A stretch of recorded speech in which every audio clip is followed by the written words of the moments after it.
जिसको दुनिया में यह समझ में नहीं आया कि धर्म एक है,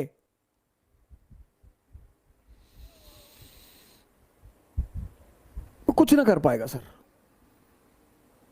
सबसे बड़ी चीज यही है, या तो वो मानता हो कि वह वो धर्म को मानता ही ना हो। जो दुनिया में पहली चीज समझने वाली है वो यही है। अनपढ़ लोगों को समझ में आया सर। अनपढ़ लोग कहते हैं ना स्कूल भेजो लड़का बड़ा विद्वान बनेगा। रामकृष्ण परमहंस, जितने धर्म हैं उनके समय तक ज्ञात थे, और उन धर्मों ने जो रास्ते, इस्लाम ने जो रास्ता बताया, क्रिश्चियनिटी ने जो रास्ता बताया, सिखिज्म ने जो रास्ता बताया, हिंदुइज्म ने जो रास्ता बताया है ट्रांसफॉर्मेशन का, उन्होंने सबका प्रयोग किया। और फाइनली उन्होंने ये बात कही कि सारे धर्म समान है और सारे धर्म की जो मंजिल है वो एक है, मुक्ति। किससे? इंद्रियों से। और फिर उनके शिष्य ने एक साइंटिफिक प्रेजेंटेशन किया रिलीजन का, वेदांत। विवेकानंद तो पढ़ना चाहिए सर, मैं ऐसा मानता हूं कि सबको पढ़ना चाहिए।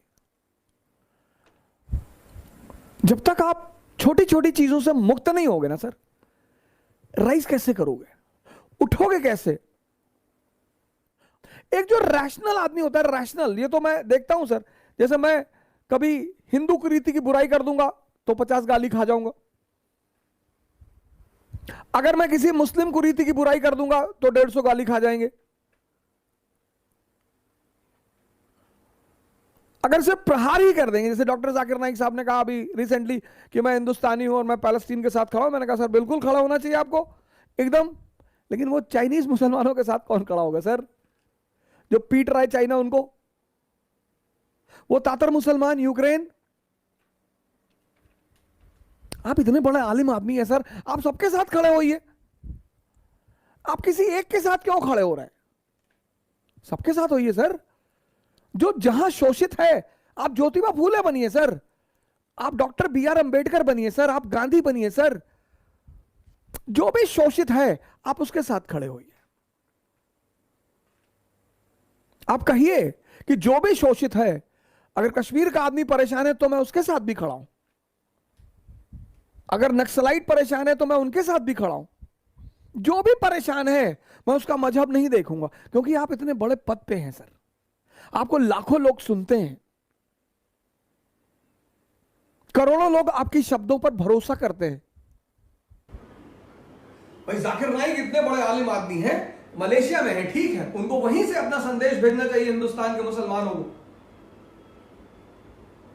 कि देश संकट में है। हम मानते हैं कि आप वाकई में इस समाज, इस देश के बारे में सोचते हैं। मजहब व्यक्तिगत चीज है, मैं बार बार ये बात कहता हूं, religion is a personal thing, nation is collective thing. हम सब हिंदू नहीं हैं, हम सब मुसलमान नहीं हैं, हम सब ईसाई नहीं हैं, हम सब सिख नहीं हैं, लेकिन हम सब हिंदुस्तानी हैं। और हिंदुस्तानी होने से किसी के मजहब पर कोई खतरा नहीं। किसी को लगता हो कि हिंदुस्तानी होने से किसी के मजहब पर खतरा है, हमसे मिलाइए। मुझे नहीं लड़ना चुनाव कहीं से, ना मुझे राजनीति करनी, ना मुझे हिंदुओं से मतलब है, ना मुझे मुसलमानों से मतलब है।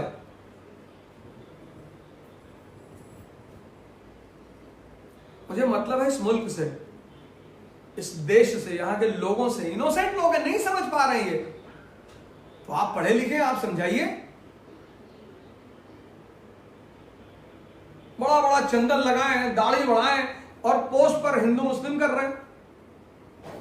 हिंदुत्व और इस्लाम का संयोग ही एकमात्र आशा है। डॉक्टर जाकिर नाइक के बारे में मैं लिख देता हूं, एक मियां है जिससे मैं नाराज रहता हूं दुनिया, बाकी मैं किसी से नाराज नहीं रहता। डॉक्टर जाकिर नाइक से मैं बहुत नाराज रहता हूं। अभी रिसेंटली पाकिस्तान में मंदिर निर्माण का मुद्दा उठा कि सरकार, पाकिस्तानी सरकार कुछ पैसा दे रही थी मंदिर निर्माण के लिए, तो वहां के मौलानाओं ने फतवा जारी किया। तो जाकिर नाइक ने भी कहा, आप डालिएगा यूट्यूब पे मिलेगा आपको, अभी रिसेंट उनका वीडियो है कि मुसलमान मंदिर निर्माण का पैसा नहीं दे सकता। अरे चाचा, तुमको आज भी मंदिर मस्जिद अलग अलग घर दिखाई पड़ते हैं इतना पढ़ने के बाद, इतना आलिम होने के बाद? वो मेरा रिजवान कसाई, अगर वो ये बात बोले मैं उसे माफ कर दूं तो लाखों लोग तुम्हें सुनते हैं, लाखों लोग तुमको पढ़ते हैं, तुम इस तरह की बातें करते हो। और अब मंदिर मुसलमान के पैसे से नहीं बनेगा तो काफिरों के पैसे से बनेगा। नुसरत फतेह अली खान की गजल नहीं सुनी? मंदिर मस्जिद ये मैखाने, मैखाने हैं, ध्यान के सेंटर हैं। कोई ये माने कोई वो माने, सब तेरे ही हैं यहां दीवाने। कोई ये माने कोई वो माने, और तुम